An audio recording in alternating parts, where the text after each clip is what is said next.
Hello friends, मैं आयुष गोवर स्वागत करता हूं आपका गुरुजी उत्तराखंडी पर। जैसा कि आपको पता ही है दोस्तों, असिस्टेंट अकाउंटेंट का हमारा कोर्स चल रहा है और आप में से काफ़ी सारे लोग हमारे संग जुड़ के ऑलरेडी तैयारी कर रहे हैं। अगर आप भी अपनी तैयारी स्टार्ट करना चाहते हैं तो जल्दी से जल्दी स्टार्ट कर दीजिए। अगर आपको कोर्स से रिलेटेड कोई भी जानकारी चाहिए तो आप स्क्रीन पे दिए गए नंबर्स पे कांटेक्ट कर सकते हैं। इस कोर्स का पूरा एक्सेस आपको मिल जाएगा वेदाश्री लर्निंग ऐप में, जो आप प्ले स्टोर से जाकर डाउनलोड कर सकते हैं। तो अब स्टार्ट करते हैं इस कोर्स का एक इंटरेस्टिंग टॉपिक, जो कि है different methods of currency issue. ठीक है, तो चलिए स्टार्ट करते हैं।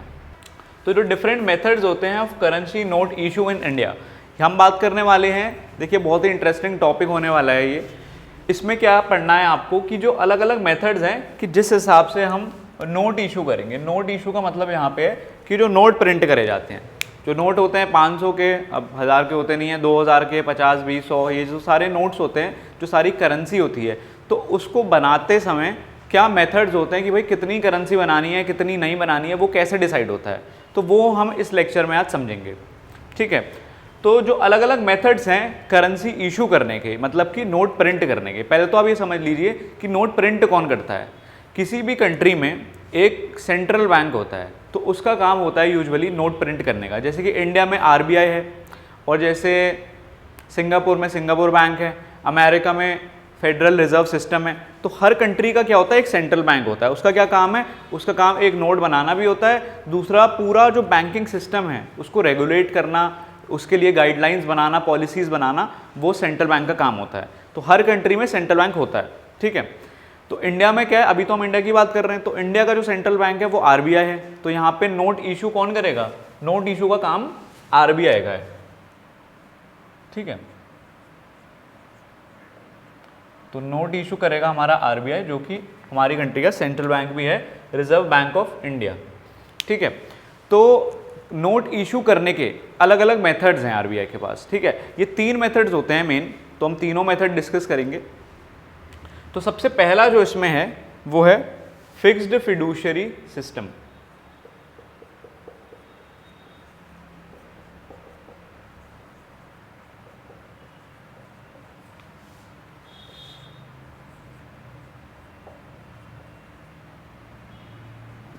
फिक्स्ड फिडुशियरी सिस्टम, देखिए इसमें क्या होता है कि इसमें एक फिक्स लिमिट कर दी जाती है कि इतने ही नोट प्रिंट होंगे। ठीक है, ये लिमिट कुछ भी हो सकती है। ठीक है, तो मान लीजिए फॉर एग्जांपल हमने एक लिमिट बना ली कि 500 करोड़ इतनी करेंसी बननी है। ठीक है, तो इतनी करेंसी लिमिट हो गई। फिक्स फिडुशियरी सिस्टम के अंदर एक लिमिट है 500 करोड़ की, तो 500 करोड़ नोट तो हम प्रिंट कर सकते हैं। ठीक है, अब मान लीजिए कंट्री में ऐसा लगा कि अभी भी मनी सप्लाई कम हो रही है और नोट प्रिंट करने चाहिए, हमें और पैसा चाहिए कंट्री में।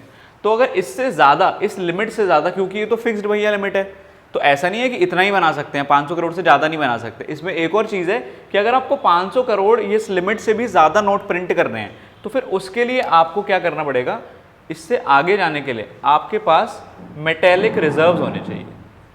आपके पास होने चाहिए मेटेलिक रिजर्व्स। ठीक है, मेटेलिक रिजर्व्स से मेरा मतलब है कि आपके पास या तो गोल्ड हो, सिल्वर हो, उसके रिजर्व्स हो। फिर मान लीजिए आपके पास 100 करोड़ के रिजर्व्स हैं, तो 100 करोड़ का आप और करेंसी प्रिंट कर सकते हैं, तो फिर आप टोटल 600 करोड़ का प्रिंट कर देंगे। लिमिट इतनी है, लिमिट कितनी है, 500 करोड़ की। तो फिक्स फिडुशियरी सिस्टम में क्या होता है, एक लिमिट सेट हो जाती है, एक फिक्स लिमिट तक आप करेंसी प्रिंट कर सकते हैं। उसके बियॉन्ड अगर आपको फिर और करेंसी प्रिंट करनी है, उस लिमिट से ज़्यादा करनी है, तो क्या करना पड़ेगा आपको सॉरी, तो उसके बाद आपको मेटालिक रिजर्व्स रखने पड़ेंगे उतनी अमाउंट के।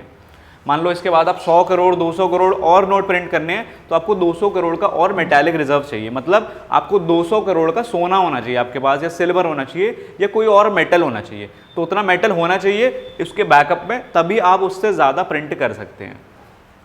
तो ये तो होता है आपका फिक्स्ड फिडुशियरी सिस्टम। ठीक है, तो 500 करोड़ जैसे आपकी लिमिट हो गई, और लिमिट के आगे क्या है, लिमिट के आगे अगर आपको जाना है तो उसके लिए आपके पास मेटालिक रिजर्व्स होने चाहिए। ठीक है, तो ये तो हो गया आपका फिक्स फिडुशियरी सिस्टम।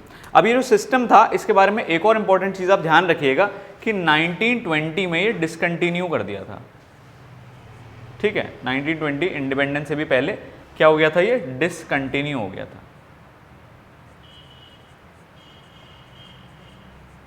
ठीक है, और इसकी जगह आ गया था प्रोपोर्शनेट रिजर्व सिस्टम। ठीक है, इस वो क्या होता है हम इसके बाद डिस्कस करेंगे। तो फिक्स फिड्यूशियरी सिस्टम इतना ही है, ठीक है। तो इसमें मैं आपके लिए लिख देता हूँ, आसानी के लिए आप लिख लीजिए कि fixed amount of note issue is set and any notes issue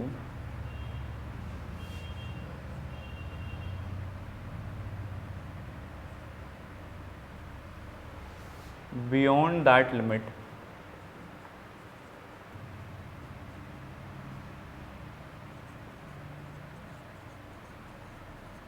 ठीक है। तो क्या लिख दिया मैंने यहाँ पे कि fixed amount of note issue is set, कि आपको कितने नोट इशू करने हैं उसकी एक फिक्स्ड अमाउंट सेट हो जाती है, and any note issue beyond that limit, और उससे ज़्यादा अगर आपको और नोट इशू करने हैं उसके बियॉन्ड, उस लिमिट के बियॉन्ड, तो आपको क्या करना पड़ेगा, 100% मेटालिक रिजर्व्स होने चाहिए। मतलब उस 500 करोड़ के आगे जैसे आपको 100 करोड़ भी बनाने हैं तो 100 करोड़ के पूरे, ऐसा नहीं कि 99 करोड़ भी, आपको पूरे 100% जितनी भी अमाउंट है उतने के रिजर्व चाहिए, ठीक है।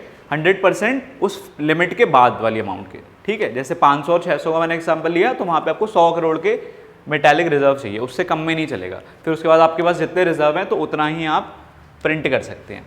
तो ये तो हो गया फिड्यूशियरी सिस्टम, ठीक है। अब इसके बारे में कुछ पॉजिटिव चीज़ें भी हैं, कुछ नेगेटिव चीज़ें भी हैं। पॉजिटिव चीज़ एक सबसे बड़ी ये है कि इसमें बहुत ज़्यादा करेंसी प्रिंट नहीं होती है, तो करेंसी की ना सप्लाई कभी भी बहुत ज़्यादा नहीं बढ़ती। करेंसी की सप्लाई कभी ज़्यादा नहीं बढ़ेगी, मनी सप्लाई नहीं बढ़ेगी, तो उससे इन्फ्लेशन नहीं होता है। तो जब ये सिस्टम फॉलो होता है तो उस टाइम पे क्या कहते हैं हम, ये वाली चीज़ को में क्या होता है कि इन्फ्लेशन कभी नहीं हो पाता, क्योंकि इसकी जो सप्लाई है वो लिमिटेड रहती है, क्योंकि पहले से एक तो ये फिक्स्ड है और आगे और बनाने के लिए हमको मेटालिक रिजर्व चाहिए। अब अनलिमिटेड मेटालिक रिजर्व तो हो नहीं सकते, तो अनलिमिटेड मनी बनेगा नहीं, बहुत ज़्यादा मनी प्रिंट कर नहीं सकते। तो जब बहुत ज़्यादा मनी प्रिंट होगा नहीं तो उससे बहुत ज़्यादा सप्लाई होगी नहीं, इसलिए आपका इन्फ्लेशन नहीं बढ़ेगा। तो इसमें क्या है, एक इन्फ्लेशन थोड़ा कंट्रोल में रहता है। और नेगेटिव पॉइंट में इसका है कि ये इंडिया जैसी कंट्री के लिए बहुत सूटेबल नहीं था, इसलिए इसको 1920 में हटा भी दिया। अब वो क्यों नहीं था, क्योंकि इंडिया एग्रीकल्चर डोमिनेंट है, ज़्यादा एग्रीकल्चर पे जोर है यहाँ पे। तो एग्रीकल्चर कंट्री में क्या होता है, नोट्स की जो डिमांड सप्लाई होती है ये सीजनल होती है, क्योंकि जब सीज़न होता है ना, मान लीजिए जब रेनी सीज़न है या जब ज़्यादातर जब क्रॉप्स उगाई जाती हैं, तो जब क्रॉप्स उगानी है उस टाइम के सीज़न पे ना सबको पैसे चाहिए होते हैं, सबको नोट ज़्यादा चाहिए होते हैं, तब नोट की डिमांड ज़्यादा है, क्योंकि आपको बीज खरीदने हैं फार्मर्स को या वर्कर्स को पेमेंट करनी है, ठीक है। तो उस टाइम पे क्या है, ज़्यादा डिमांड होती है, तो वो ज़्यादा डिमांड मीट करने के लिए ज़्यादा नोट नहीं प्रिंट कर सकते, क्योंकि यहाँ पे लिमिट सेट है, यहाँ पे एक लिमिट भी है, फिर उसके आगे रिजर्व भी चाहिए, तो यहाँ पे ज़्यादा नोट बनाना थोड़ा मुश्किल है। तो इंडिया को मुश्किल हो रही थी सिस्टम के संग, इसलिए हमने सिस्टम छोड़ दिया फिर, ठीक है। तो ऐसे कुछ पॉजिटिव नेगेटिव पॉइंट्स भी हैं इसके।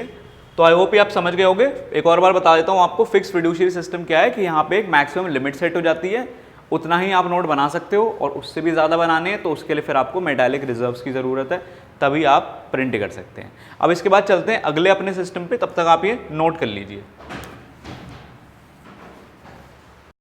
अब समझते हैं दोस्तों अगला सिस्टम जो कि है proportionate reserve system.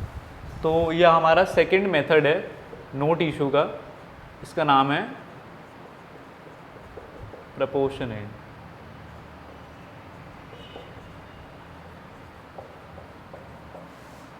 Reserve system.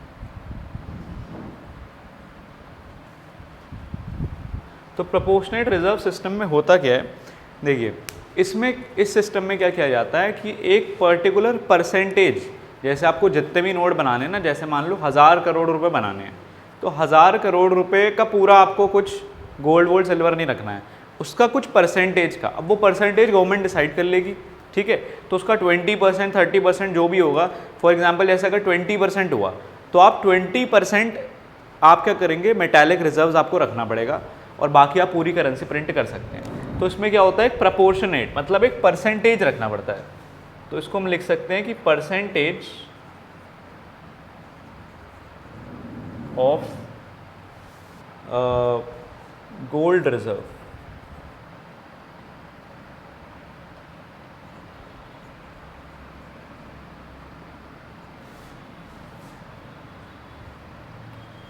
Is to be maintained.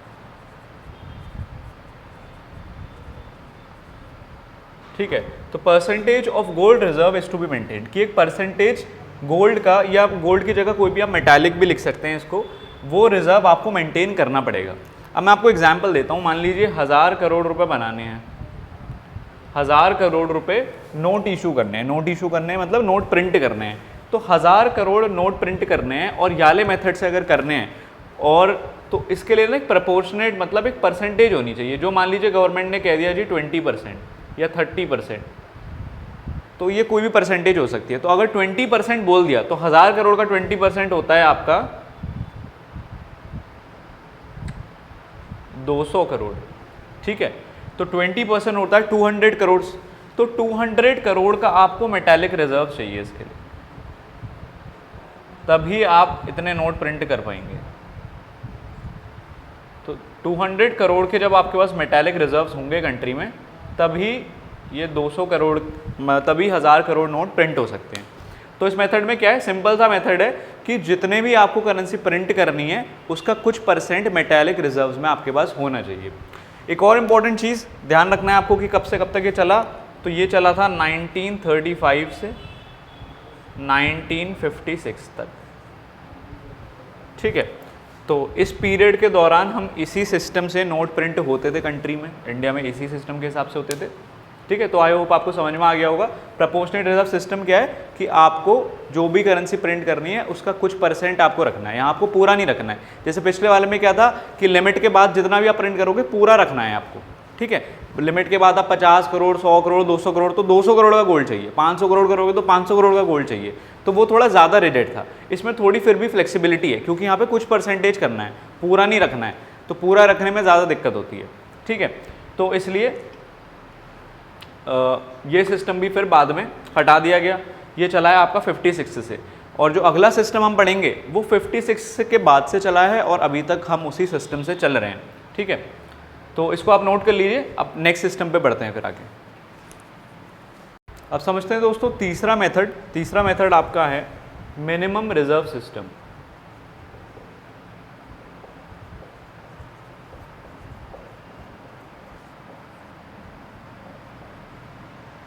अब मिनिमम रिजर्व सिस्टम में क्या होता है कि देखिए, जैसे नाम से ही पता लग रहा है मिनिमम रिजर्व। ठीक है, तो मिनिमम रिजर्व सिस्टम में क्या होगा कि आपको एक मिनिमम रिजर्व सेट कर देना है और उतना आपको रखना है आपके पास, और मिनिमम आपने रख दिया तो उसके बाद कितने भी करेंसी जो है प्रिंट कर सकती है गवर्नमेंट। ठीक है, तो यहाँ पे आरबीआई क्या करेगा कि एक मिनिमम रिजर्व रख लेगा अपने पास, तो वो मेंटेन कर लिया, उतना ही रखना है। ठीक है, और उसके बाद करेंसी कितनी भी प्रिंट कर सकते हैं, करेंसी प्रिंट करने की कोई दिक्कत नहीं है। ठीक है, तो मिनिमम रिजर्व सिस्टम क्या कहता है कि अब मिनिमम रिजर्व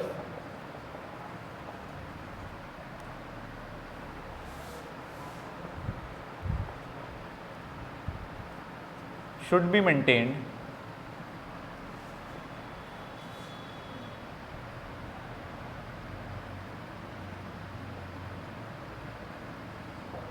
ठीक है, ये रिजर्व गोल्ड रिजर्व भी हो सकता है, कोई और मेटालिक रिजर्व भी हो सकता है।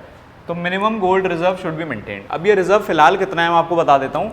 ये रिजर्व है आपका 200 करोड़ का रिजर्व रखना है। और कैसे कैसे रखना है इस रिजर्व को, इसको रखना है आपको, ये आप रख सकते हैं फॉरेन करेंसी में भी,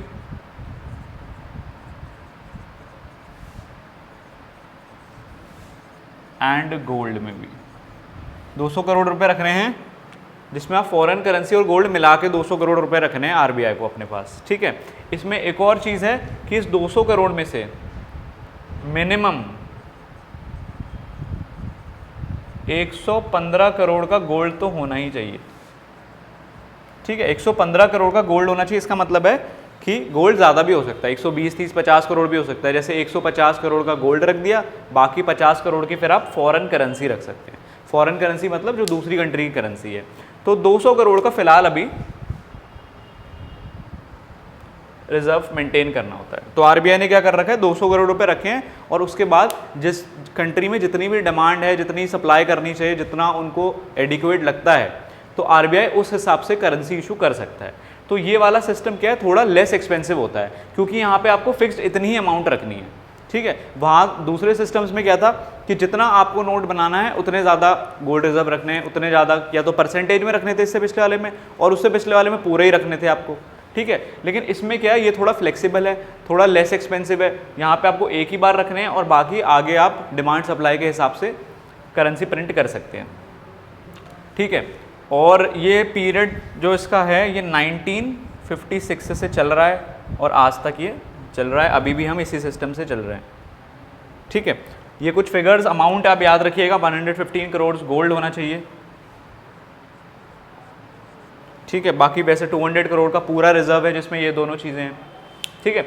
तो मिनिमम रिजर्व सिस्टम क्या होता है कि एक मिनिमम अमाउंट जो कि फिलहाल 200 करोड़ है, इतना रखना है, मिनिमम आपने रख दिया, आगे फिर आप किसी भी हिसाब से नोट प्रिंट कर सकते हैं ये, ठीक है। बाकी आपको ये 200 करोड़ का जो अभी मिनिमम अभी जो सेट चल रहा है 200 का, कि 200 करोड़ रखना पड़ता है, उसमें से 115 करोड़ गोल्ड रखना है, बाकी आप फॉरेन करेंसी रख सकते हैं।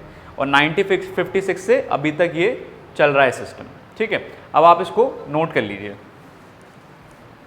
तो दोस्तों आज की इस वीडियो में सिर्फ इतना ही। आज हमने डिस्कस करे different methods of currency issue. अगर आपको इस टॉपिक से रिलेटेड कोई भी जानकारी लेनी है या आप कोर्स के रिगार्डिंग कुछ भी पूछना चाहते हैं तो स्क्रीन पे दिए गए नंबर्स पे हमें कॉन्टैक्ट कर सकते हैं। अब मिलेंगे आपसे अपने अगली वीडियो में, तब तक के लिए बाय बाय, थैंक यू।